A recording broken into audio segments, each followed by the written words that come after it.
Oi,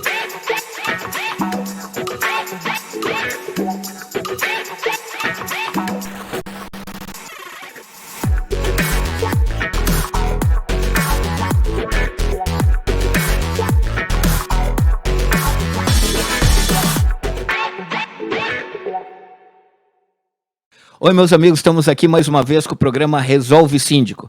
Hoje a gente está aqui com o Bruno e o seu Luiz Nakayama, 2 síndicos profissionais. O seu Luiz, o primeiro síndico 5 estrelas aqui de Florianópolis, né, seu Luiz? E o doutor Bruno, da Bruno e Moraes, banca de advogados. Reginaldo Souza, da Favero Advogados. E a gente vai conversar hoje, como o seu Luiz sabe, sobre contratos, né, seu Luiz? O que o senhor me diz aí sobre os contratos que estão vigentes aí na cidade, que a gente tem avaliado? Eu estava pensando sobre o assunto, né? E que, na verdade, o que acontece com os contratos, especialmente quando você conhece a maioria dos seus fornecedores, assim, com mais proximidade, há uma tendência natural de você ter confiança neles. Então, aquele contrato escrito perde um pouquinho a finalidade que se tem.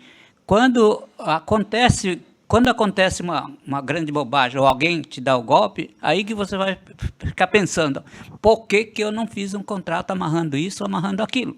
Mas a tendência natural é de você meio que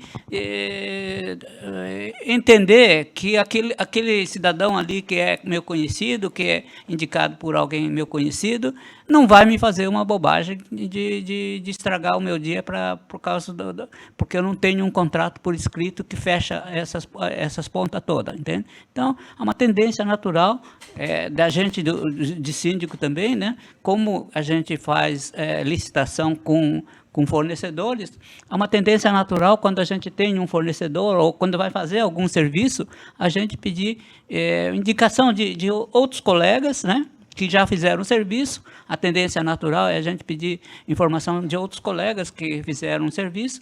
Então, você, vamos dizer, vai na confiança de que aquelas indicações é natural que aquele cidadão é de confiança. Que o contrato ele acabe ficando, né, seu Luiz, apenas como um registro do que foi acordado, né? Exatamente, nem é o que foi acordado. É uma tendência natural, é só para formalizar alguma coisa, entende? Porque, na verdade, se acorda muita coisa verbalmente, né? Você vai fazer isso, fazer aquilo, não sei o quê, isso não pode, isso aquilo não pode, mas você não escreve no contrato, entende? A tendência natural, estou dizendo, né? A tendência, na verdade, em razão de ter vários condomínios, anos de serviço na área, exato, e o vínculo entre vários síndicos profissionais, acabam fazendo um filtro já dos maus prestadores. Exatamente. Os maus prestadores acabam sendo excluídos do mercado, em razão dos próprios síndicos filtrarem, dizendo, não contrata que deu problema lá. Exato. Né?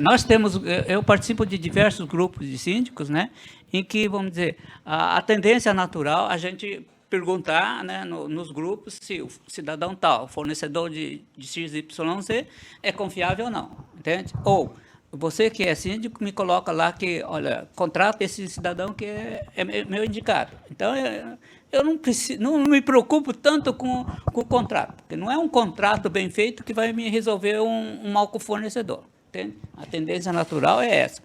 Um contrato bem feito, com todo respeito aos advogados, né? Não é o contrato bem feito que vai me resolver o serviço.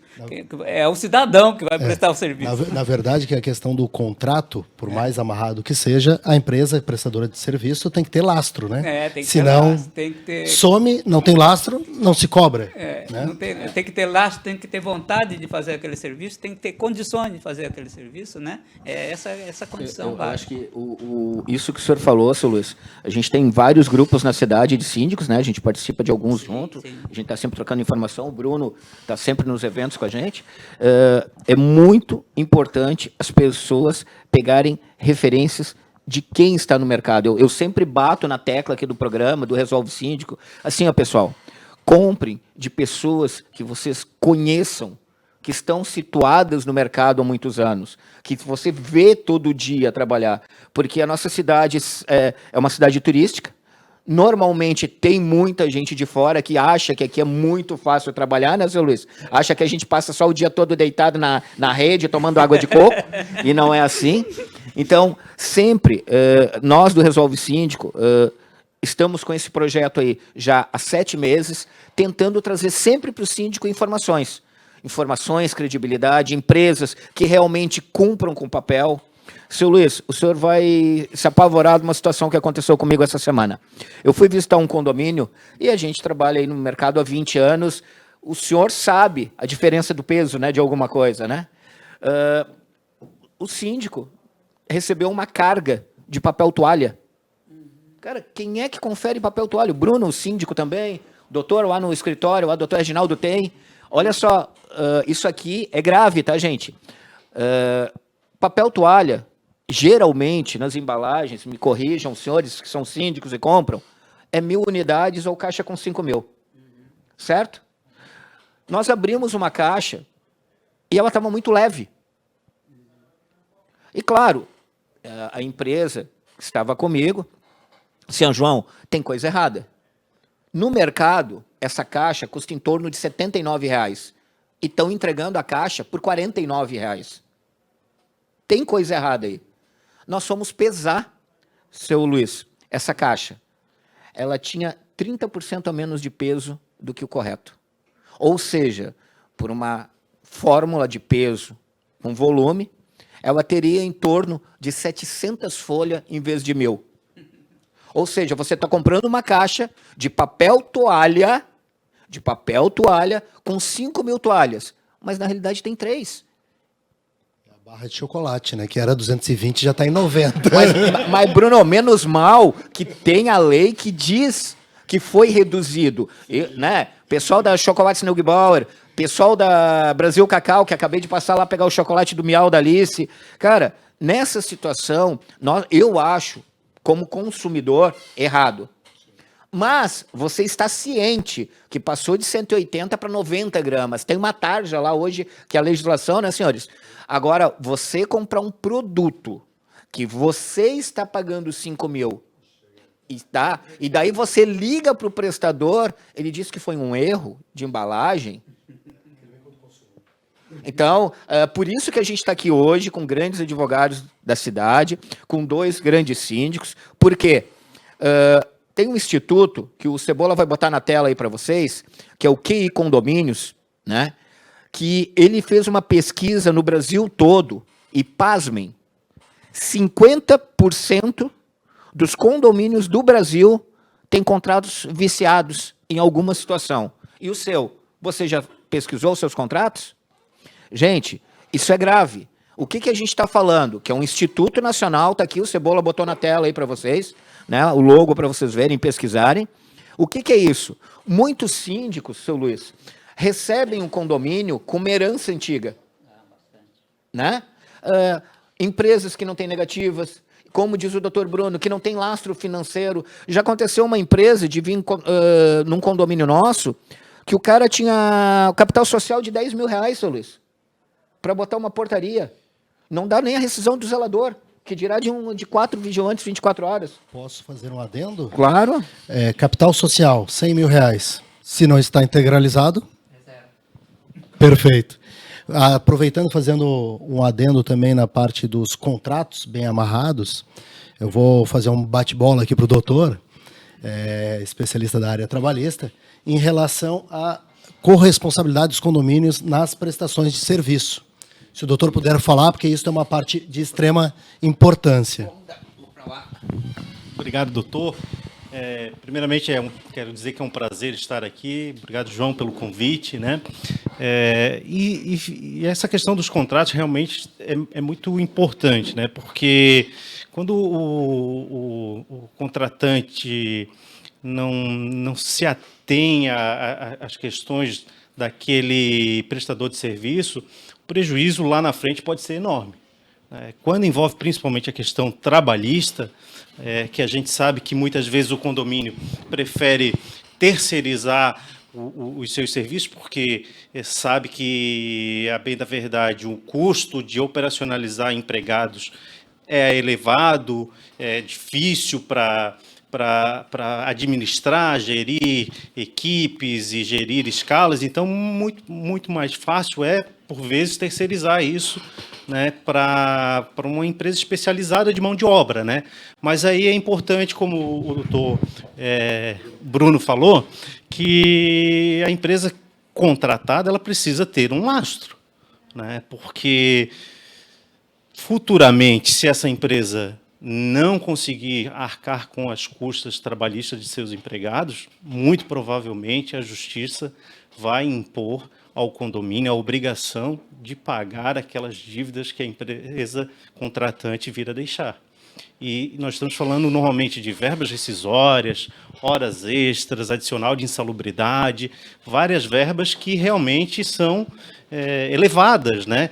E quando é ajuizado a ação, tem juros, tem correção, e realmente, se não for contratada uma empresa com responsabilidade, com lastro, com capacidade de manter aquele quadro de trabalhadores, de prestadores de serviço, isso pode resultar num prejuízo grande futuramente para o condomínio, doutor.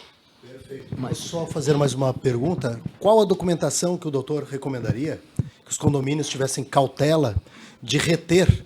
Porque quando a empresa é terceirizada, normalmente os síndicos não costumam pedir as negativas, as comprovações de pagamento, FGTS, INSS e tudo mais. Tudo bem que INSS existe a retenção pela substituição tributária obrigatória dos condomínios, mas quais as documentações seriam mais interessantes para o síndico buscar quando existe uma prestação de serviço terceirizado? Sim, doutor Bruno.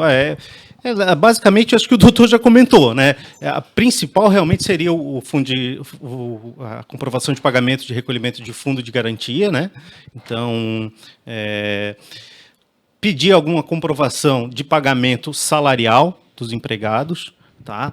Pedir também fichas de comprovação de entrega de equipamentos de proteção, tá? Porque isso também pode ajudar o condomínio numa situação de reclamação de adicional de insalubridade, né? Mas principalmente as comprovações relacionadas a pagamento de salário, recolhimento de fundo de FGTS, né, fundo de garantia, para poder, de certa forma, demonstrar futuramente, se necessário, numa eventual ação judicial, que pelo menos o condomínio tem demonstrado alguma atitude de fiscalização daquela empresa, né, para poder tentar amenizar, de alguma forma, os eventuais prejuízos que ela possa ter futuramente numa eventual ação trabalhista. Doutor Reginaldo, uma coisa que me preocupa muito no mercado aí, assim, não sei se o seu Luiz, por favor, fica aqui do meu lado e me ajuda. Seu Luiz. Reginaldo, a gente teve uma época que a gente se preocupava muito com empresas pequenas, né? Porque a empresa pequena lá, se o cara quebrar, não vai me pagar, se o cara pagar, não vai me pagar. Daí a gente vem anos, de 10, 15 anos para cá, né, seu Luiz, que a gente teve a Transbrasil, que era uma das maiores empresas aéreas do Brasil, quebrou. A Varig quebrou. Então, quando chegou na linha da terceirizada, vamos trazer para nós condomínios, grandes empresas quebraram. Hoje, a gente tem situações de empresas que são vendidas, né? Então, o síndico fica numa situação hoje que é uma geladeira, né, seu Luiz? Porque fica com aquele medo de contratar uma empresa pequena que não tenha lastro, e aí empresas grandes que têm lastro, quando quebra, o rombo é grande. Exatamente. Né? A gente teve uma situação, há 4 anos atrás, eu não vou entrar em nome de marcas aqui, que não é o caso, que uma grande empresa da cidade, aqui de Florianópolis, perdeu um contrato com o Estado e ficou 2.800 funcionários ali no centro, fazendo passeata porque não receberam. Então, nós, síndicos, ficamos numa situação ruim, né, seu Luiz? Claro, esse é um dos problemas que a gente tem que olhar, mas infelizmente muitas vezes tem pouco a fazer, entende? Eu acho, entende? Mas porque, sabe um termômetro bom para nós, seu Luiz? Termômetro bom para nós é o funcionário. Porque o funcionário, ele sabe quando o salário está em dia, ele sabe quando ele tem uma supervisão eficaz e passa lá e dá o uniforme dele. Sim. Porque assim, vamos ser bem honestos aqui, o senhor que está na ponta trabalhista, o senhor que está na ponta de contratos, o senhor que está como cliente e eu como fornecedor, não vou redimir o meu lado também. Mas o funcionário, ele é o primeiro termômetro, né, Bruno? Porque quando começa a uniforme não aparecer, a supervisão ineficiente, começa, não caiu o vale alimentação, mas o meu FGTS, não sei se está lá. Eu acho que aí começa a acender algumas luzes, né? já é um alarme, né? Às vezes também tem a questão das certidões negativas das empresas também, que eu acho que é interessante também sempre solicitar com os documentos, quando vem as notas fiscais, a gente também pede essas certidões negativas também, para que também ajuda, né, querendo ou não, mas eu acho que eu concordo contigo que o primeiro sinal, assim, que a empresa está indo mal, de alerta, né, eu acho que é o funcionário também, eu acho que é bem interessante. É o funcionário. Pessoal, cuide bem do seu zelador, sendo próprio, sendo terceirizado, seu porteiro, seu auxiliar de limpeza, a primeira luz de alerta está ali. Ô, doutor. Só querendo complementar a respeito dessa documentação que me foi perguntado, algo que eu acho que é importante, a gente estava conversando aqui um pouco antes, é que muitas vezes a empresa quebrou, né, o prestador quebrou, como você deu um exemplo, 2.000 funcionários, e aqueles funcionários buscam auxílio na justiça, né, e acabam colocando os condomínios. E acontece muitas vezes de você não conseguir nem mesmo comprovar que aquela pessoa que está te processando sequer trabalhou para você naquele condomínio. Já aconteceu. Né? Então, acho que um dos pontos importantes que pelo menos a gente poderia sugerir é que tivesse um controle, né, de quem são as pessoas que estão trabalhando para você, né, efetivamente. Né? A gente sabe que tem a situação de volantes, às vezes troca, férias e tal, mas tem um mínimo de controle das pessoas que trabalharam, o tempo que aquelas pessoas trabalharam, até porque a lei responsabiliza o condomínio pelo tempo em que a pessoa efetivamente ficou lhe prestando serviço.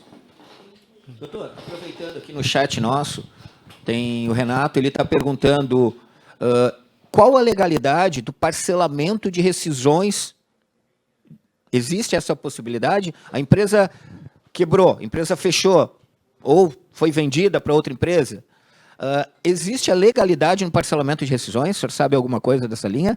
Posso ser, sim, João. E de pronto eu te digo que não existe previsão legal que permita parcelar verbas rescisórias. Então, ou seja, se existe uma empresa hoje fazendo isso, é ilegal. É ilegal. Tá? Se um empregado é demitido de uma empresa, a empresa, teoricamente, ela tem 10 dias para pagar. Inclusive, se não pagar nesses 10 dias, após a rescisão, isso implica em multas. Tá? Então, existe, depois que teve a reforma trabalhista, desde novembro, que foi aprovada desde novembro de 2017, a possibilidade da empresa buscar uma entidade sindical daquela categoria e firmar um acordo coletivo, né, firmar junto com a entidade sindical, para poder fazer uma negociação, eventualmente, num caráter excepcional, para daí sim poder fazer um parcelamento. Que a gente conhece simplesmente como os acordos, né, que foram legalizados. Né? Porque depois que teve a reforma trabalhista, uma das novidades que essa reforma trouxe é que o acordado pode prevalecer sobre o que está legislado, né? Então, quer dizer o seguinte, aquilo que for acertado, acordado entre as partes, vai prevalecer sobre o que a lei determina. A lei hoje determina que é um prazo de pagamento de 10 dias. Okay. Para poder fazer um parcelamento, eu teria que ter um acordo. Só que nesse tipo de situação, tem que ter a participação da entidade sindical que representa a categoria dos trabalhadores. Então, assim, sem isso, qualquer acordo diferente, sem isso daí, é ilegal. Então, assim, Renato, vai no seu sindicato, leva a sua carteira de trabalho e faz a sua reclamatória. Se você estiver de acordo, o sindicato tiver um acordo, eles vão demonstrar, se não, realmente isso é ilegal. Agora, Bruno, aproveitando o que o Renato pediu aqui, e nessa situação, se uma empresa, que eu tenho um trabalho com eles, um contrato, ela foi vendida para outra empresa. Esse contrato ele continua em vigência? Há obrigatoriedade minha de continuar com esse contrato? Vamos lá. A pergunta é em relação à parte trabalhista ou em parte do consumidor? Consumidor, contratual, condomínio e empresa. Perfeito. Eu tenho uma empresa que retira o lixo para mim. Perfeito. A empresa B retira o lixo. Perfeito. Essa empresa B foi vendida. Só que o Antônio, que continuava, é o mesmo funcionário, agora ele vem com outro uniforme. Vamos lá. Nós temos algumas situações, algumas peculiaridades que teria que ser analisada. Primeiro, foi vendido o CNPJ e o CNPJ se mantém. Foi vendido a carteira e outro CNPJ absorveu essa carteira? Pelo que se sabe, foi vendido a carteira. Sendo vendido a carteira, não existindo previsão legal no contrato que pode ser cedido, vou dar o exemplo dos créditos bancários, toda a cédula de crédito bancário, ela vem com a observação que ela pode ser cedida a outra instituição. Nos contratos padrões de prestação de serviço em condomínios, normalmente não existem essas cláusulas, salvo se a empresa já está pensando em uma futura negociação. Então, no caso de venda apenas da carteira, não do CNPJ, não existe a obrigatoriedade de manter esse contrato. Então, assim, Renato, você que está vendo a gente aí de casa, a sugestão é que você procure, né, alguém da sua confiança, da área jurídica, leve os seus contratos para fazer uma revisão e ver as cláusulas corretamente. Como você falou que é uma empresa terceirizada, eu trabalho nessa área já há 20 anos, eu não vi, nesse meu período de trabalho, nenhuma empresa que tivesse essa cláusula de venda de carteira. Já aconteceu situação, eu trabalhei em outra empresa, que o seu Luiz me acompanhou nos eventos, que eu comprei algumas carteiras em Itajaí, comprei aqui em São José, comprei aqui no centro, a antiga Siga, e não existe isso no mercado, não é de praxe, né? Mas sempre procure alguém da sua confiança e da parte jurídica. Lembrando que todos os nossos convidados têm o telefone aí e o e-mail embaixo, se você quiser tirar uma dúvida, além do que está aqui no chat. Outra coisa, o Nicola, nosso amigo lá de Itajaí, está perguntando, e agora eu vou para o doutor ali. Ô, doutor, acho interessante, João, abordar sobre a questão do desvio de função. Aquela linha tênue do porteiro que entrega as compras lá em cima no apartamento, doutor. Como é que a gente faz isso? Olha, veja só, João, o desvio de função, eu vou te dizer o seguinte, que é um dos maiores fatores que levam pessoas a me procurar num escritório de advocacia. Tá? Muitos empregados, porque é uma situação que acontece bastante na prática. Tá? Como se defender de uma possível reclamação trabalhista, de uma possível ação, de uma possível condenação em relação a essa questão. Duas maneiras. Uma, evitar que isso aconteça, evitar que o desvio aconteça. A pessoa foi contratada para determinada função, então fiscalizar e exigir que ela faça tão somente aquela função. Tá? E uma outra maneira, daí eu vou me remeter ao que nós estávamos falando inicialmente a respeito dos contratos. Né? É importante que no contrato de trabalho daquele empregado, daquele funcionário, que é firmado normalmente pelo prestador de serviço, tenha uma previsão de que aquele empregado estará disposto a exercer as atribuições para a qual ele foi contratado ou outras atividades, como bem entender o empregador dele. Então, se existir essa previsão no contrato, via de regra, ele não vai ter nenhum problema na justiça trabalhista com alguma condenação nesse sentido. Então, eu acho que é importante, uma das coisas que a gente estava falando lá no início, é o síndico analisar também o contrato de trabalho firmado entre o prestador de serviço e aquelas pessoas que estão sendo colocadas para trabalhar no seu condomínio. Né? Então, se tiver uma previsão de que há possibilidade de ampliar as atividades de acordo com o que demanda o empregador, não vai ter problema. A terceirizada, ela consegue dar uma amenizada nisso, né, doutor? Já o contratado direto pelo condomínio já é um pouquinho diferente. Me diz só um pouquinho, Bruno. Aqui, Bruno, deixa eu só ver contigo aqui. Eu queria ver só se é possível alterar, como, por exemplo, a gente já pega algum condomínio que já vem com esse vício. Né? Isso. É possível alterar depois que ele já está trabalhando, fazer essa alteração no contrato? A alteração no contrato de trabalho é mais difícil. Tu diz daquele funcionário condominial, né? Que é direto do condomínio. O contratado direto do condomínio. A gente tem que pensar o seguinte, que a mudança no contrato de trabalho do empregado, seja do condomínio, seja o funcionário empregado direto do condomínio ou ainda do terceirizado prestador de serviço, ela tem que partir vamos dizer assim, da aceitação dos dois lados. Você não pode impor isso ao empregado. Né? Então, não pode ser uma alteração contratual unilateral. Tem que ter uma aceitação. Se o empregado aceitar, não vai ter problema. Aí que vem a situação, Reginaldo, que eu imagino que o seu Luiz está pensando aqui. A gente pega, quando a gente pega um condomínio, eu vou falar por mim como síndico, seu Luiz, eu preciso do seu apoio, com o que o senhor passou. A gente, quando cai de síndico num condomínio, Reginaldo, a gente já tem as ferramentas humanas lá. E muitas vezes, pro morador, aquelas pessoas são raizadas lá. Né, Bruno? Eu acho que era isso que o Bruno queria falar. Então, a gente fica, como síndico, meio à mercê do que... Por isso que diz aqui, ó, que 50% dos contratos estão errados. Porque já vem daquela cultura, eu peguei e já estava assim. Não é assim, seu Luiz? A tendência natural é essa, né? Mas, como está dizendo, eu acho que a gente tem que começar a mudar um pouquinho essa cultura, né? De começar a mudar esses contratos que a gente recebe, apesar de estar recebendo um contrato tudo torto, né? Vamos dizer, tentar arredondar aqueles contratos, né? Porque é isso que eu acho que é o ponto-chave, né?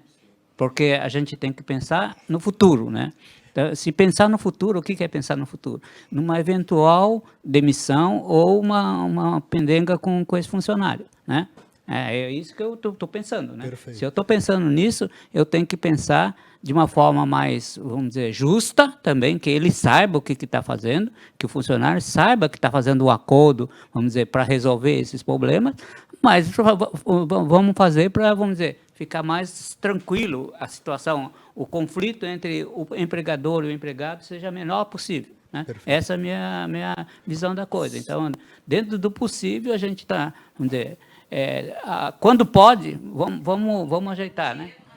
Então, complementando a colocação do síndico, de que forma podemos amenizar esta sucessão na venda de carteira, não na venda de CNPJ? Eu, empresa A, vendo a carteira para a empresa B, numa prestação de serviço onde tem funcionários terceirizados. Como amenizar o risco para o condomínio, que é o foco da Resolve Síndico, em relação a possíveis passivos trabalhistas nesta sucessão?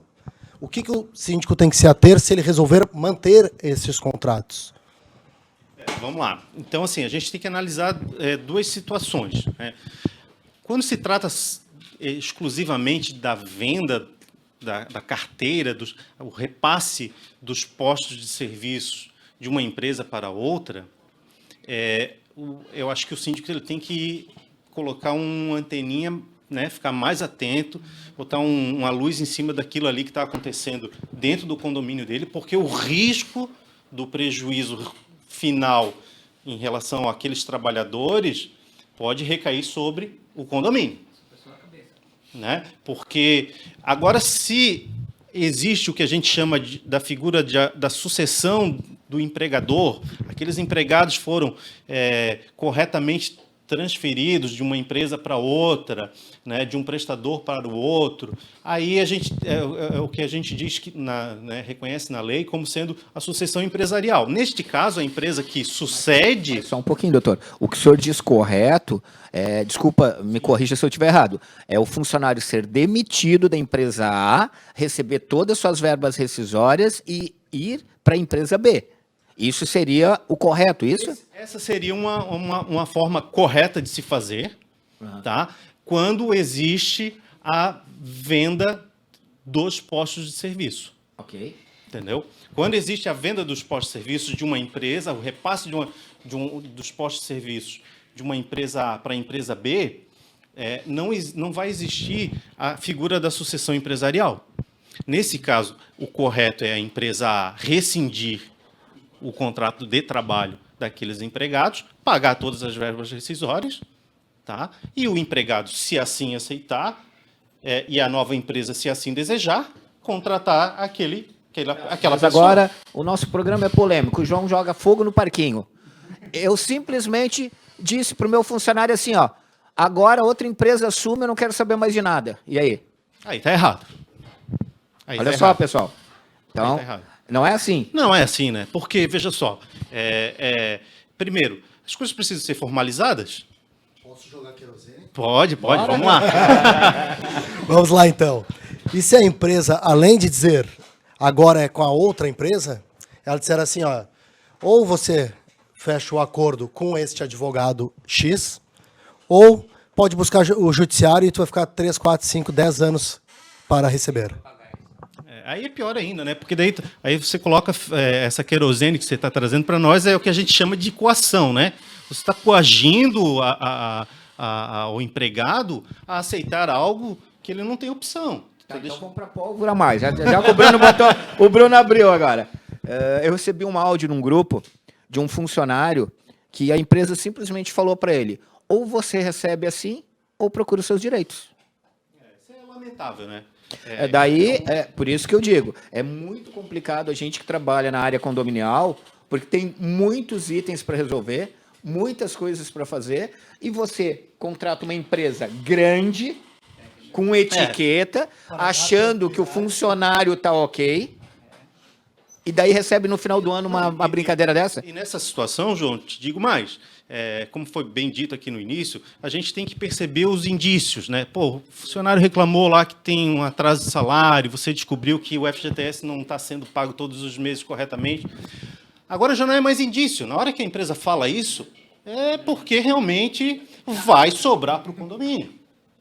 Vai sobrar para o condomínio. Então, assim, mais do que nunca, está na hora. Se chegou nesse ponto, está na hora de pedir ajuda. Eu não sei o que dizer mais assim, doutor, porque assim, Luz acendeu um farol de Santa Marta, meu amigo.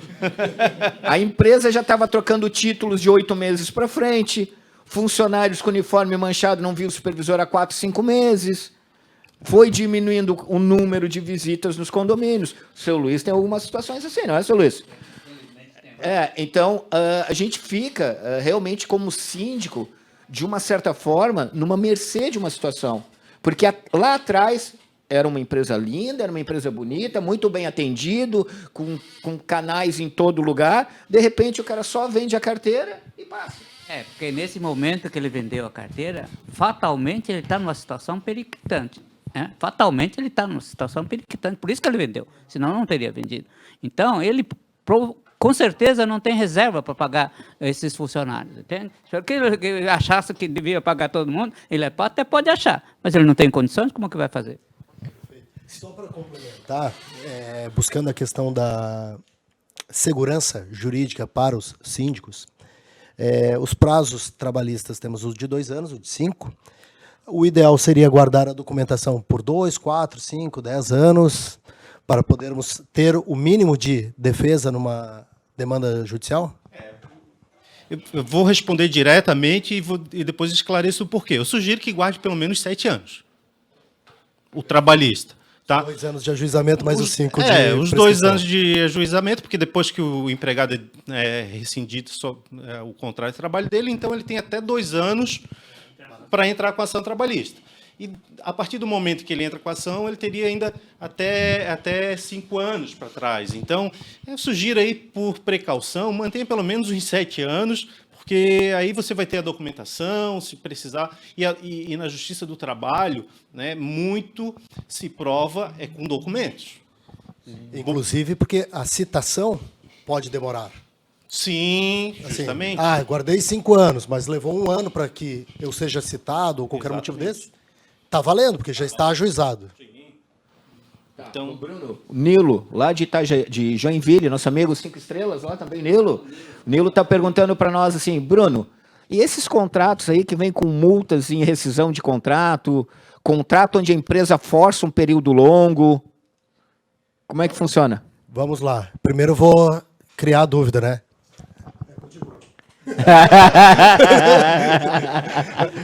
Quando o advogado tentam apertar, né, a gente passa a bola, mas vamos lá. Então vamos lá, Bruno Cunha. O maior exemplo de contratos de fidelidade em condomínios que eu considero extremamente viciados são os contratos de gás. Que eles usam a benesse, que eu não considero uma benesse, da concessão de comodato dos cilindros, para que você fique com eles no mínimo 60 meses. Padrão de contratos. Mas vamos lá. Deixar o cilindro no condomínio é uma benesse ou é um malefício? Por quê? Se você aceita o comodato, você tem que comprar exclusivamente deles, sob pena de multa. Você não pode comprar, não pode fazer uma tomada de preço a cada compra ou a cada ano. Você fica amarrado. Outra, Vocês já pensaram na questão da manutenção desses cilindros, porque ele fica com resíduo líquido no fundo? Com o tempo? Condensação dos gases? No início, 192 quilos de gás. Daqui a um ano, é 190, né? 190 quilos de gás. Daqui a um ano, 185, 187, 180, 170. E o cilindro não é pesado, é pressão. Pressão é metro cúbico. E aí, como fazemos? Estamos amarrados por 5 anos.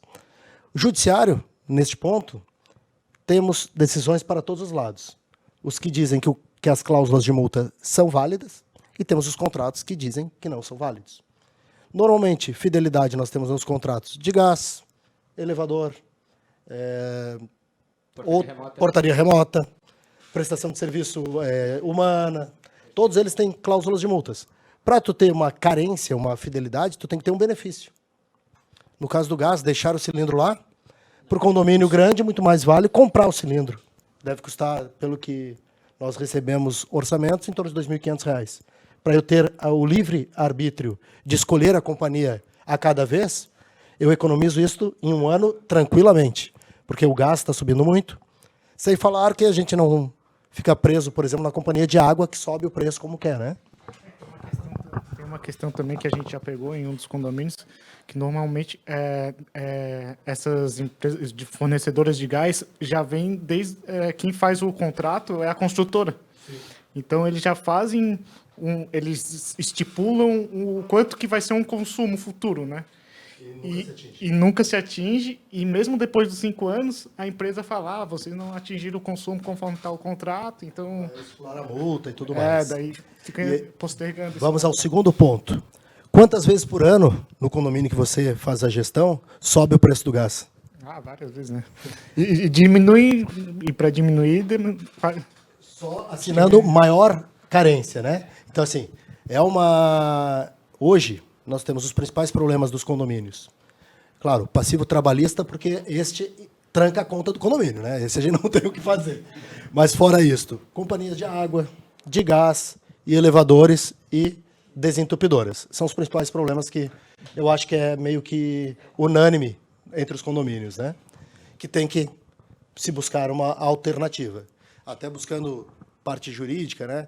O Código de Consumidor, ele tem inúmeros artigos que combatem esses contratos em relação a gás, né? Então, a gente tem que se precaver.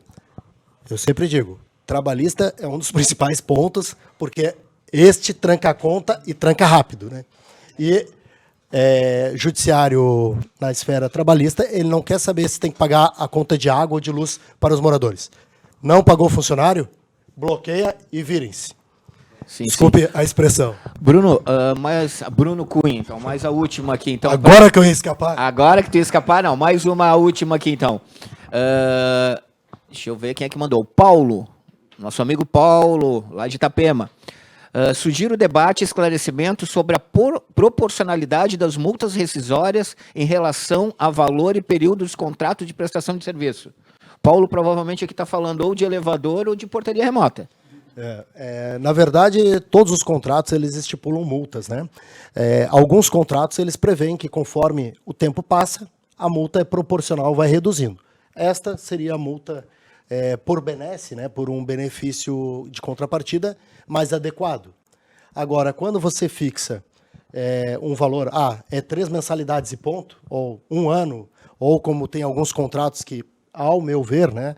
Até o doutor pode depois dar a posição jurídica e pessoal, né? Em relação a multa ser o saldo remanescente do contrato. Que, para mim, este ponto é um absurdo.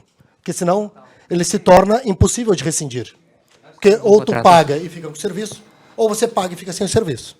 Não tem, não existe, né? Isso. Existe. Não, eu tenho isso na minha carteira. Eu tenho isso na carteira lá, um contrato desses termos, entende? Nós estamos trabalhando para acabar, mas recebemos a herança, entende? Perfeito. Como é que pode ter alguém que assina um contrato desse? Eu até me admirei como alguém assina um contrato desse. É a mesma coisa assinar um contrato que fala que você pode dar um tiro em você e fica quieto. Entende?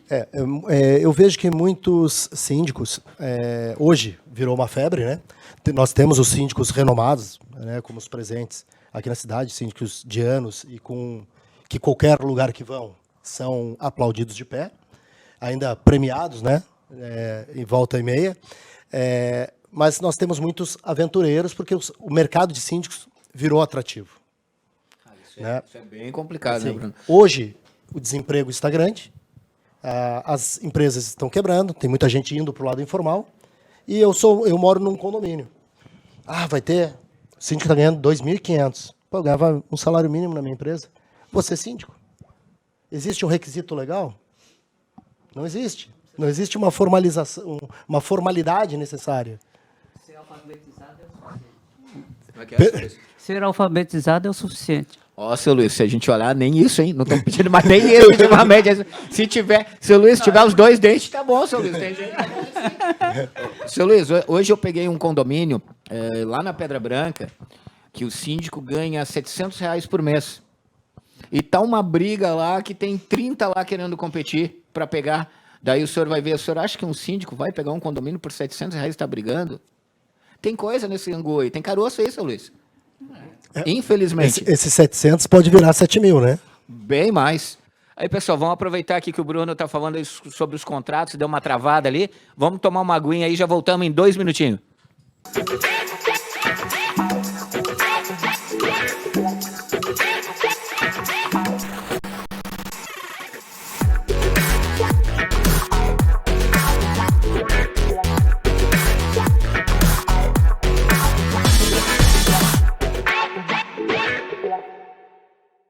Depois do gole, que nem diz a galera aqui, tomamos uma aguinha aqui para refrescar, porque assim, ó, o Bruno dele toca gasolina e é o pólvora em cima.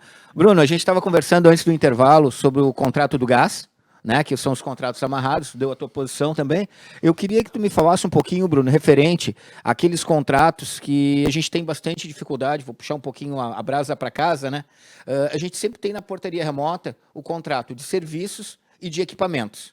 Agora, o pessoal fica na dúvida, o contrato se cobra na rescisão todo o saldo ou é só sobre equipamento? Como é que tu analisa essa Vamos lá, essa né? análise de contratos? Se forem 2 contratos, um independente do outro, Sim. pode ser mantido o de equipamentos, se for interessante, se ele estiver atualizado ainda, que ele pode já estar com equipamentos desatualizados e o condomínio não ter interesse em manter. Na maioria dos contratos em relação a equipamentos, eles são contratos de comodato, que são convertidos em cessão de equipamento ao final do contrato. Então, se está próximo do final, normalmente se mantém até o final para se adquirir os contratos via cessão. A questão do serviço, não. Prestação de serviço, normalmente, o padrão é aviso prévio de 30 dias, podendo existir uma cláusula maior ou menor, conforme o benefício, né? Digamos que o preço de mercado seja algo em torno aí de R$3.000 pelo monitoramento. Eu vou fazer um preço diferente, mas eu quero uma extensão maior do contrato. Pode ser negociado, mas se justificando a carência pelo benefício. Senão, não tem, sem um benefício de contrapartida, não se exige a carência no contrato. Seu Luiz, o senhor teve uma dificuldade com um contrato desse. Tem alguma pergunta que o senhor gostaria de aproveitar, que o Bruno está nesse assunto? Eu gostaria de perguntar justamente como que a gente se protege desses contratos que já, porque a tendência natural da gente síndico que está sendo contratado num condomínio é a gente pegar um contrato já que está em andamento, entende? Então, eu até estava me perguntando sobre como modificar esse contrato, entende? Se há alguma, vamos dizer, há uma possibilidade de mudar, e se a lei permite que se mude alguma condição. Perfeito. Vou primeiro explicar que todo contrato abusivo pode ser revisto e depois vamos voltar ao mau costume de jogar gasolina, né? Digamos que um síndico que está com um contrato viciado e sabe que vai perder porque já vê o descontentamento dos moradores, ele vai lá e firma contratos de mais 5 anos, mais 10 anos. E, como ele sabe que vai perder, ele perde o posto e o nosso nobre síndico assume o que fazer. Né? Já passou por isso, né, seu Luiz? Já passei por isso. Aí a gente fica numa sinuca de bico. Se o contrato for bem amarrado, pode ser que gere dificuldades ao novo síndico para fazer rescisões, salvo se comprovado a má-fé entre empresa e síndico, né? Se for uma má-fé exclusiva do síndico, muitas vezes a empresa não pode ser penalizada por esta ação. Mas, normalmente, existe um conluio, né? Existe um acordão para manter esses contratos ativos. Isso acontece muito com empresas administradoras de condomínio. O síndico sente que vai perder, ele tem algum acordo com o administrador, ele vai lá, vamos refazer aqui o contrato, um aditivo, um adendo, que o contrato é mais 60 meses, vocês vão me dar um benefício que vão me dar um aplicativo, ou vão me dar um balancete eletrônico, algo do gênero. E aí, quando você assume, o conluio, né, o acordão, o que faz? A administradora dificulta a sua gestão. Por quê? Para mostrar que o outro síndico era melhor, para que ele consiga ter o mínimo de chance de retornar. Isto é comum? Às vezes. Eu já vi muitos casos que alguns síndicos nos procuram para poder quebrar esse tipo de acordos, né? E novos contratos e adendos que não se justificam essas novas carências. Então, são um dos vícios, né, como foi mencionado anteriormente pelo QI, né? Que é aquele que... Cebola, põe aí o logo aí, o pessoal que não viu no primeiro bloco, o QI. Pessoal, esse aí é uma empresa do centro do Brasil, que é QI Condomínios, que fez uma pesquisa nacional, onde eles alegam que na pesquisa 50% dos contratos condominais eles têm algum tipo de vício. Nós participamos de uma assembleia há alguns dias, né, Bruno, lá na Pedra Branca, que a gente bateu na mesa bem claro. As administradoras e síndicos têm que entender que eles administram para um CNPJ, não é para o CPF. A administradora que trabalha para o Nakayama, ele trabalha para o condomínio X do Nakayama. Né? Então, as administradoras que estão nos vendo, tem vários administradores que fazem esse trabalho corretamente, temos que botar em praxe também, mas existe aquelas administradoras pequenas, que eu penso até pequena de mentalidade, que ela faz tudo e maqueia tudo que o síndico quer fazer. Este é um ponto muito importante em relação a condomínios, não só administradoras, mas todos os contratos de condomínio são com o condomínio, CNPJ. Vamos lá, doutor. O que é condomínio, né? Propriedade de multiproprietários, né? Ou seja, duas ou mais pessoas donas da mesma coisa se tornam condomínio. Esta é a base dos condomínios tradicionais conhecidos, né? Então, a administradora, a prestadora de serviço, o jurídico, todos eles prestam serviço para o CNPJ, que é o conjunto de pessoas proprietárias deste imóvel. A administradora que verificar um erro de um síndico, ela deve inicialmente comunicar ao conselho, como fiscalizador. O conselho não tomou atitude? Comunique todos. Mas eu vou perder o meu contrato. Mas não perca seu nome. E outra, elas não põem em todos os canais que tem aplicativo, tem comunicação, mas é mão única? Na hora que precisa usar, não usa? Exato. E vamos lá, né? Todos que trabalham no mercado, no mundo, digamos, dos adultos, né? Jurídico, síndico, prestador de serviço, um nome demoram anos para ser construídos. 1000 pessoas falando bem não te ajudam, mas tu destrói ele num ato, numa hora, num minuto, e uma pessoa falando mal de ti, tu perde contrato. Então, um ponto muito importante é preservar o nome, preservar a marca, como a Nakayama, né? A empresa é o sobrenome da família. Pela cultura, até tem que honrar a família, tem que honrar o nome, né? Não podemos sair do compliance, escorregar, porque o nome vale mais do que o dinheiro. Exatamente, que a gente tem trabalhado muito, né? De que, vamos dizer, preservar o nome, manter o nome, inclusive se tiver que gastar um pouco, ou se tiver que gastar tiver que gastar, ou deixar de receber, mas vale preservar o nome. Isso é uma coisa fundamental para a gente, né? Preservar o Para nome. complementar, quantos anos de mercado? Olha, eu comecei em 92, tá? Eu estava nascendo.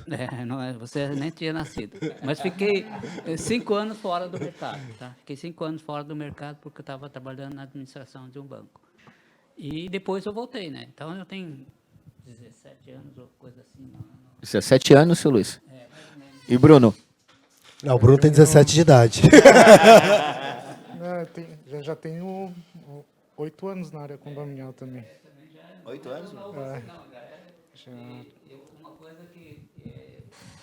Uma coisa que ele tem feito e nós temos tentado manter, né, é manter sempre o melhoramento constante, uma cultura de treinamento, sempre está provocando coisas para a gente se obrigar a estudar, né? Então, até o negócio do Síndico 5 Estrelas foi uma questão que a gente se obrigou a estudar, entende? Tá? E da mesma forma que esse prêmio que a gente está concorrendo lá no Inspiracom, né? A gente está concorrendo a 2 prêmios no Inspiracom, também foi 2 coisas que a gente colocou para a gente estudar aquele assunto, entende? Tá? Então, qualquer assunto que a gente acha importante, a gente vai estudar aquele negócio, vai aperfeiçoar aquilo, entende? Tá? É essa maneira de a gente fazer com que o padrão da empresa seja mantido. O padrão Nakayama se torne referência.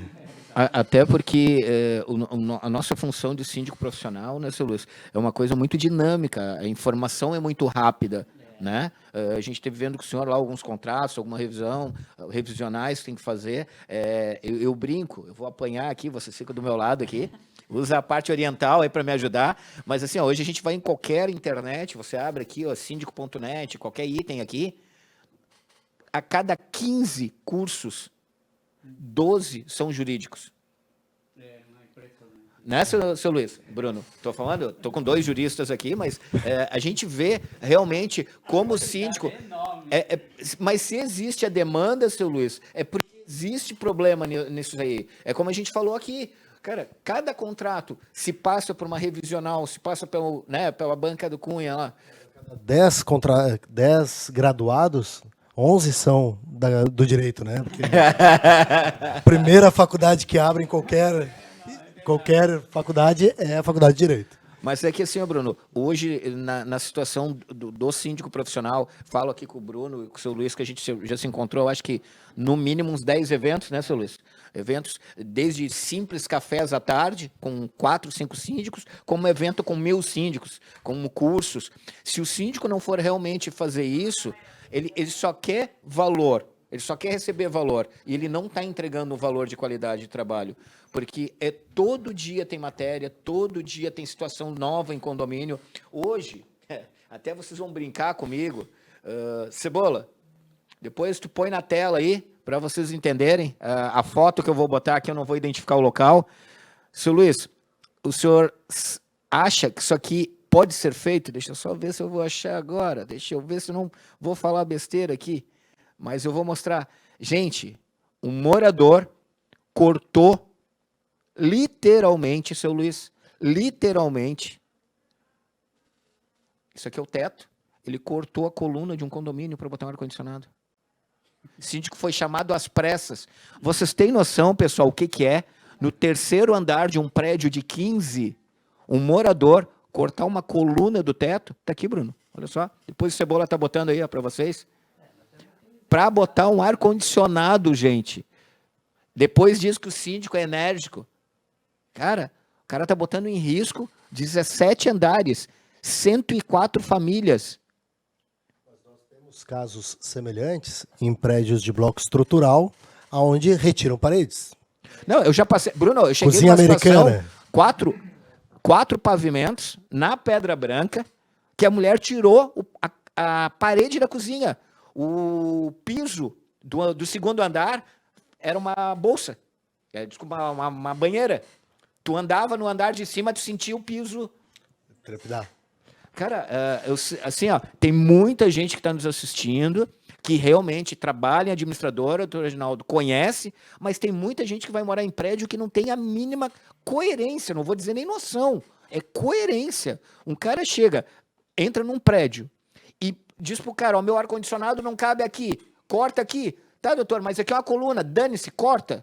Eu não sei qual que é mais irresponsável, quem mandou ou quem executou. E o que você diria se isto viesse acompanhado de uma RRT? Uma responsabilidade técnica de arquiteto.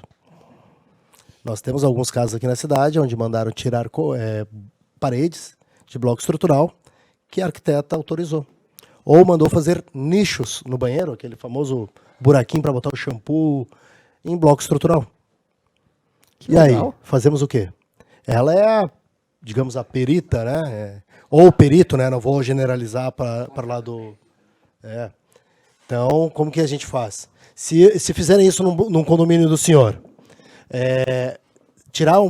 o condomínio é todo bloco estrutural. E daí ele vai lá e apresenta a documentação técnica dizendo que ele pode tirar a parede. Assimilamos ou contestamos? É muito complicado isso, né? Mas a gente tem que, primeiro, tem que ter o bom senso de olhar se aquele negócio é muito perigoso ou não. Tá? Se for muito perigoso, você tem que esquecer a RT, entende? E fazer uma reunião com esses responsáveis técnicos, porque a RT é a anotação de responsabilidade técnica, a RT é responsabilidade técnica. Então, quer dizer o seguinte, eu sempre procuro qualquer obra que seja feita dentro do condomínio que tenha alguma influência na estrutura, que o cara tenha um ART ou RT. Por quê? Porque eu tenho um responsável. Não quer dizer que é certo ou errado. Entende? Ele pode fazer bobagem. Entende? Porque é do ser humano fazer bobagem também, né? Mas, naturalmente, a tendência natural dos projetos que dá problemas é gente que não fez. A tendência é natural. Não quer dizer que não cai uma ponte porque um engenheiro fez bobagem.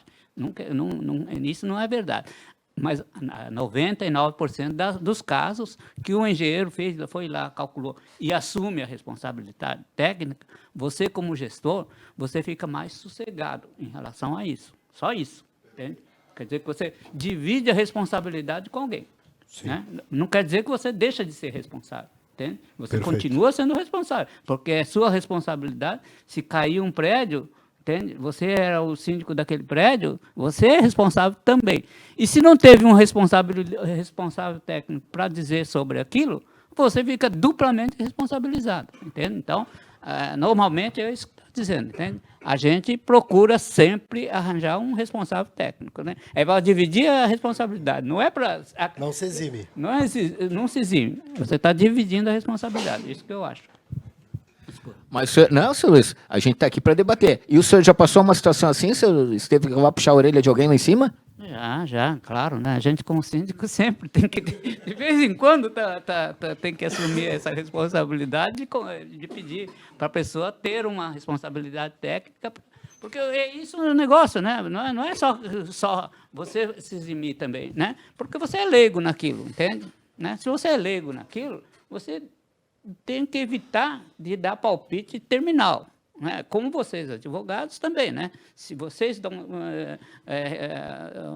um parecer terminal sobre aquele assunto, um leigo que dá um parecer terminal sobre aquele assunto legal, ele está vamos dizer, se excedendo das suas funções, né? Inclusive, os advogados podem até entrar com ação contra uma pessoa que faz isso, né?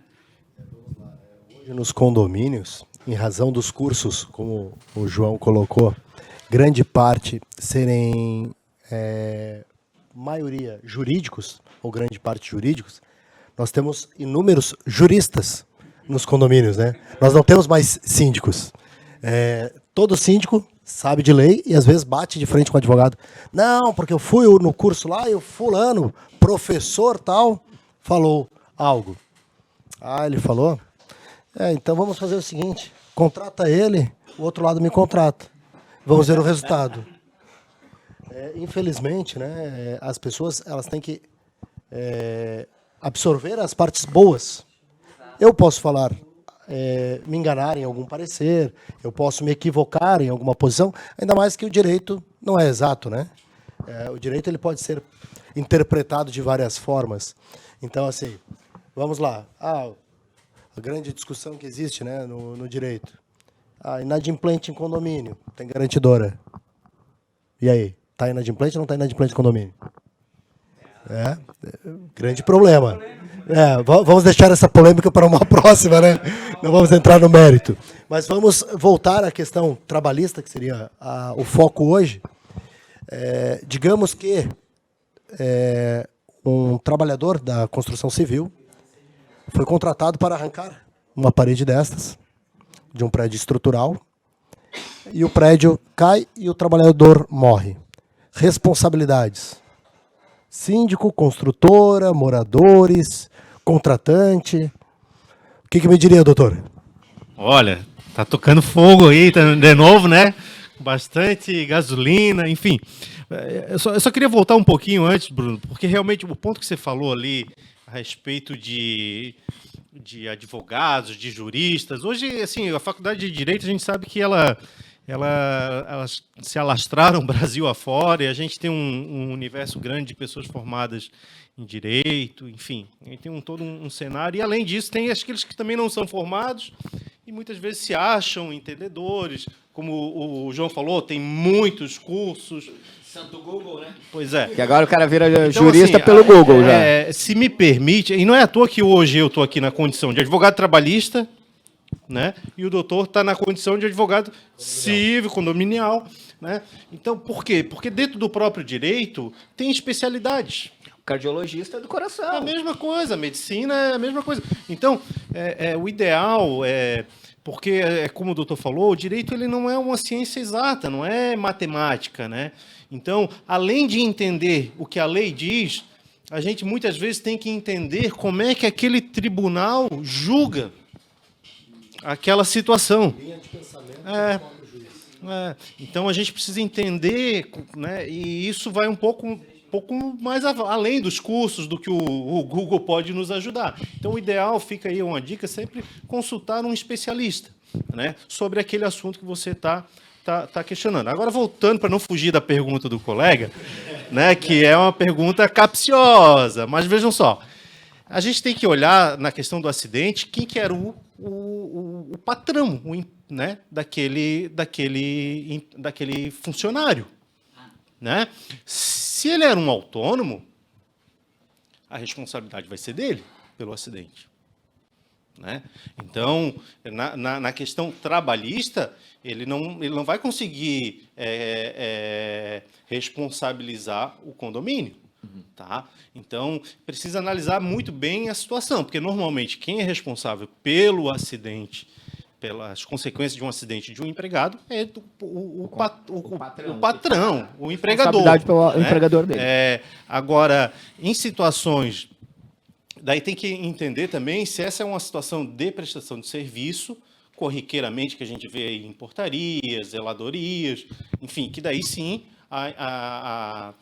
vamos dizer assim, a tomadora dos serviços, né, que foi a contratante daquela prestadora, ela tem responsabilidade, que é o que a gente chama na Justiça do Trabalho de responsabilidade subsidiária.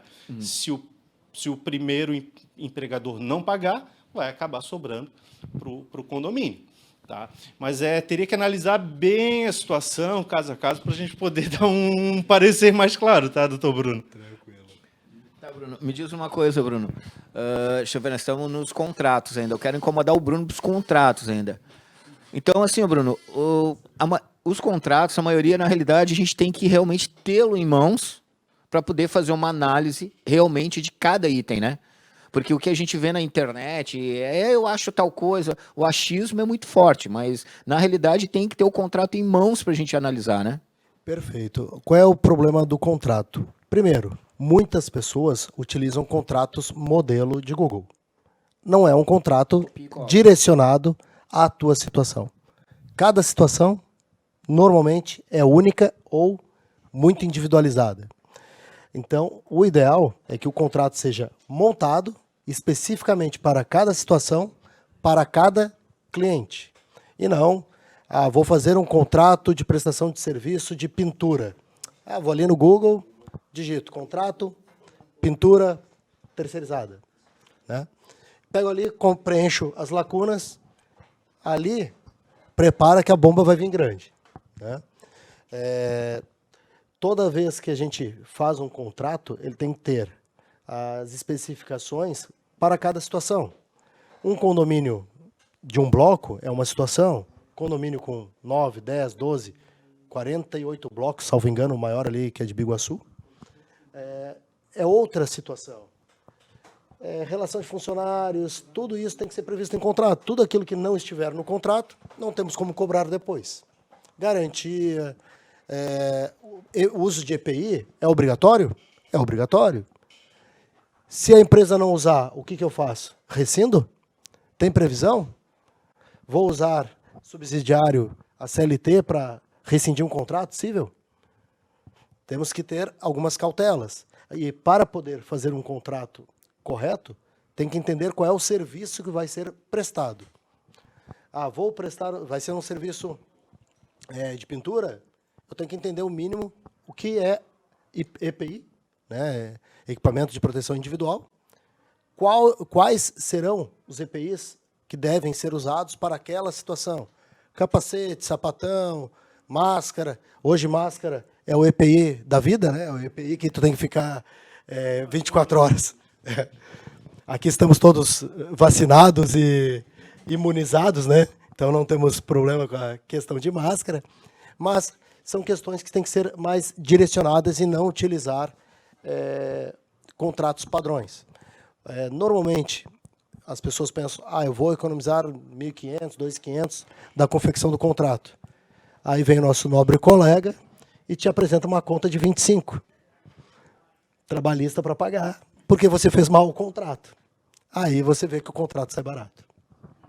O contrato, todos os contratos é que nem seguro, né, Bruno? Só depois que dá a caca que o pessoal vê que deveria ter investido lá. Depois que você vê o problema, aí você vê que aquele valor que era o contrato estava muito barato. Hoje, Bruno, existe no mercado bancas de advogados, que nem a Cunha Moraes, que já trabalham com administradoras com uma linha diferenciada de custos para isso, né? Para que os condomínios sejam atendidos da melhor forma possível, né? Contratos full service é onde se faz toda a assessoria preventiva. Como todos devem saber, né? O preventivo, agir antes do problema, sempre é mais barato que o corretivo, que é depois que deu o problema, você tem que correr atrás. Aí... Pessoal, você que está em casa nos assistindo, lembre, você que precisar de apoio na área trabalhista, está embaixo aí os contatos do Reginaldo, que está aqui com a gente, da Fávero Advogados, do Bruno, lá do Cunha Moraes, e claro, Bruno Nakayama, Luiz Nakayama, os síndicos profissionais da ilha. Temos 5 minutinhos, seu Luiz. Vamos lembrar de mais alguma coisa que a gente deixou aproveitar, porque botar esses dois numa sala, nós somos heróis, seu Luiz. Me ajuda. Outra coisa em relação aos empregados, né? Porque é uma das coisas que a gente tem um empregado próprio e o terceirizado. Estava falando muito do terceirizado, né? Mas também temos os empregados próprios, né? Que os empregados próprios a gente tem, vamos dizer, uma série de dificuldades com eles, porque você entra naquele negócio de entrar na convenção coletiva do sindicato, de pagar os padrões do sindicato, e tem outras pessoas, tem outros funcionários que você acaba saindo fora daquele padrão, né? Então, eu queria ver como que você entende dessa maneira de fazer esse reajuste fora do padrão da convenção coletiva dos funcionários. Mas só para eu entender, é um reajuste voluntário, um reajuste salarial? Acaba sendo, entre aspas, voluntário, né? Voluntário porque... Só para eu entender, seu Luiz, o que o senhor quer passar é assim, hoje existe um piso de categoria. Tem um piso de né? O piso de categoria, eu vou arredondar, pessoal, vocês que estão em casa aí não levem a mal, mas é R$ 1.800. Mas na maioria dos condomínios que tem funcionário próprio, o pessoal acaba pagando um pouquinho mais.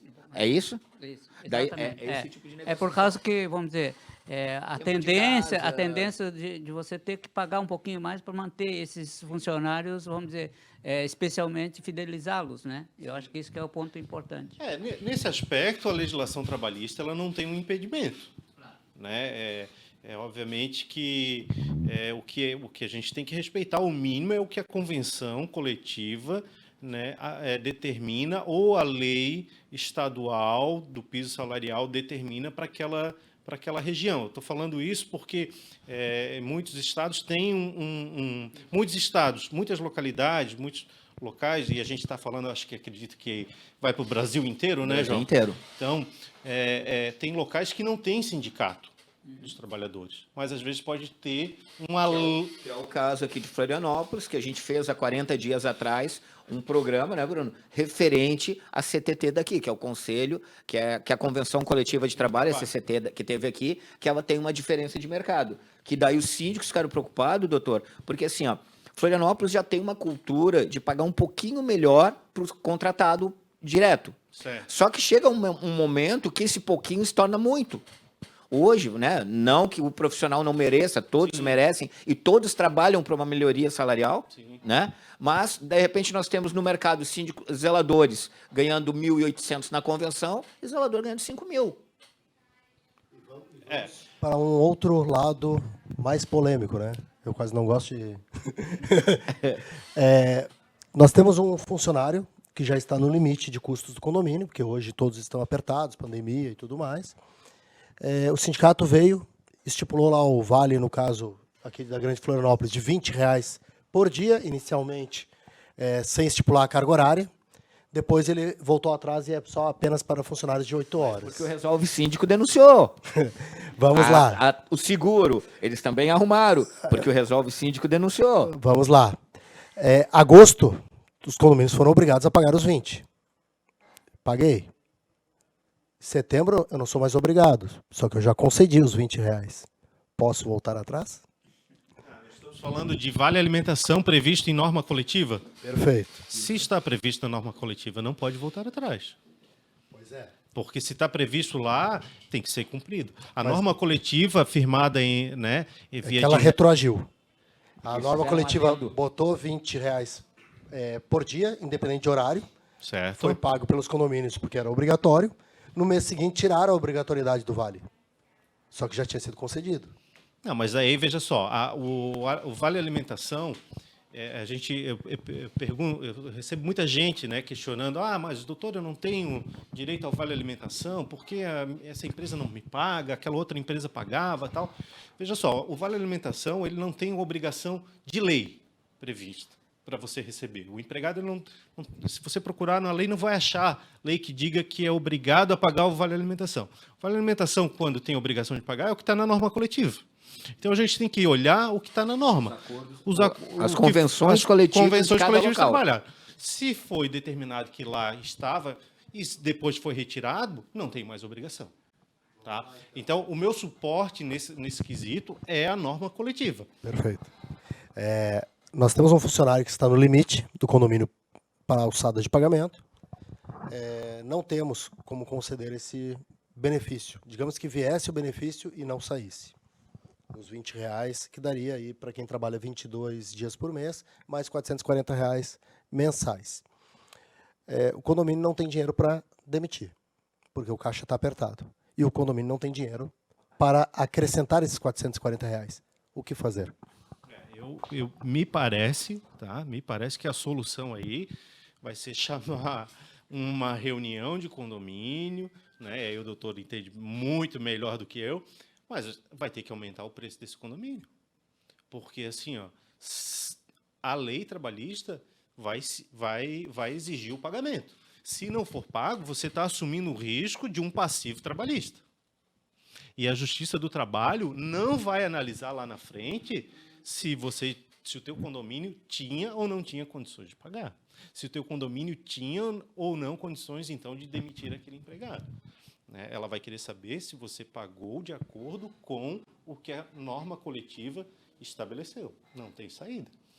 Perfeito. Bruno, mas então ficamos na sinuca de bico. Eu só queria voltar um pouco ali naquela questão do salário, porque é o seguinte, o que a gente tem que... Então, assim, o que a gente tem que respeitar das normas coletivas são dois aspectos.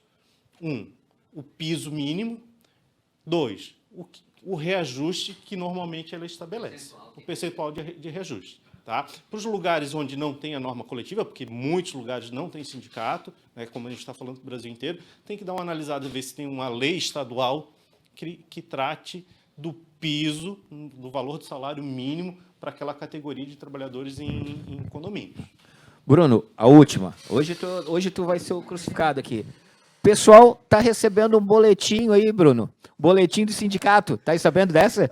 Recebi no grupo aqui, ó. Tá aqui, ó.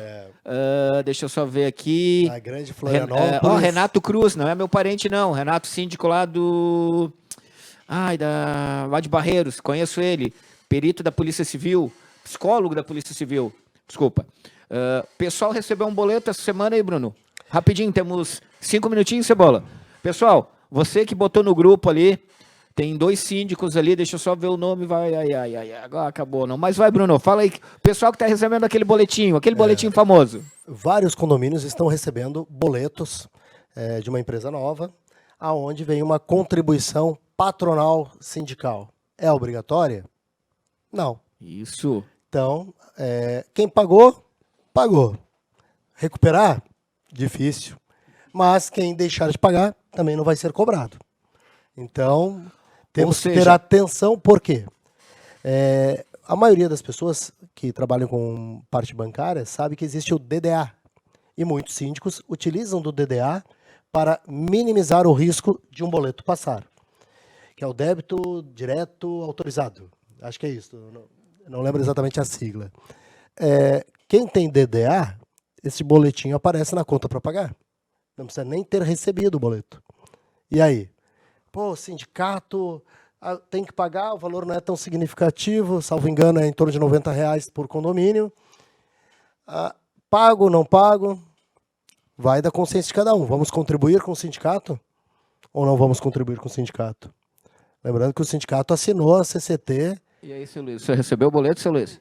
Eu recebi, mas eu não paguei.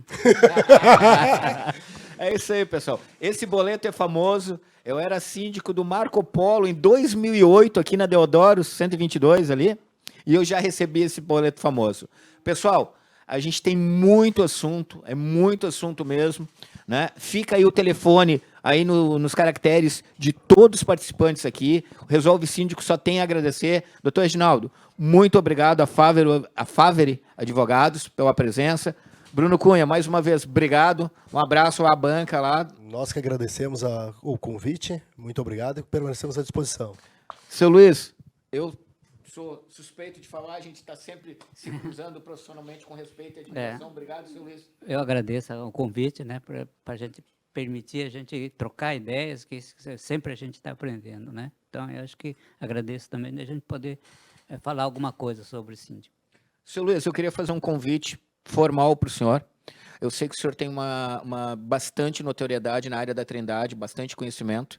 Eu gostaria que o senhor pudesse, uma hora, montar um grupo de síndicos. A gente quer começar a fazer programas itinerantes com os síndicos. Né? O programa Resolve Síndico ele tem muitos parceiros profissionais, muitas empresas, mas a gente quer também ter os vínculos, as informações e matérias com os síndicos. Porque hoje a gente pegou aqui no grupo, né? O grupo que tem Elisete Pacheco, o senhor está ali também, né? Deixa eu ver quem mais. O seu Gilberto está ali, o pessoal que está ali, que nos acompanha sempre, o Volney, Rangel, agora fugiu aqui, o Rogério, né, da Foco Condomínio, estava ali também hoje à tarde. Então, a gente queria fazer um programa, seu Luiz, com alguns síndicos. Então, eu vou passar o senhor como embaixador do Resolve Síndico, arrumar uma data para nós, para a gente gravar com alguns síndicos e pegar itens que realmente os síndicos estejam precisando de esclarecimento, né? Porque às vezes nós, como empresa, que nós do Resolve Síndico aqui somos 18 empresas, a gente fala bastante na área empresa, mas às vezes o síndico também tem uma demanda interna dessas empresas que a gente pode servir de canal de comunicação. Bruno, meu amigo. Eu queria agradecer também o convite. Eu queria agradecer o convite. E eu acho que é isso, né? Eu acho que é sempre bom ter dicas dos advogados. Sempre é bom ter uma assessoria jurídica auxiliando o síndico nesses momentos, né? É muito importante. E eu acho que é isso. Bruno, obrigado. Parabéns pelo trabalho, e são 8 anos aí que a gente vem acompanhando, e se tu conseguir ajudar o pai a fazer essa turma aí, da gente fazer um programa, ou às vezes, não conseguimos não conseguimos fazer todo mundo se encontrar, mas hoje com a virtual, com as informações, às vezes só em ter o conteúdo que o pessoal está precisando, a gente leva para os nossos parceiros aqui do Resolve Síndico responder. Pessoal, lembre, toda quinta-feira, às 19 horas, YouTube, Facebook, Instagram, Resolve Síndico. E, claro, não percam. Aí, Cebola, põe para nós na tela aí, olha só. Dia 20 de setembro, Café com Segurança, ok? Nosso programa Resolve Síndico será entrevistado pelo pessoal do CT Segurança de São Paulo, Christian Visval. Olhe lá, dia 20 de setembro, às 8 da manhã, Café com Segurança. Tá na tela aí, Cebola. Abraço, até lá!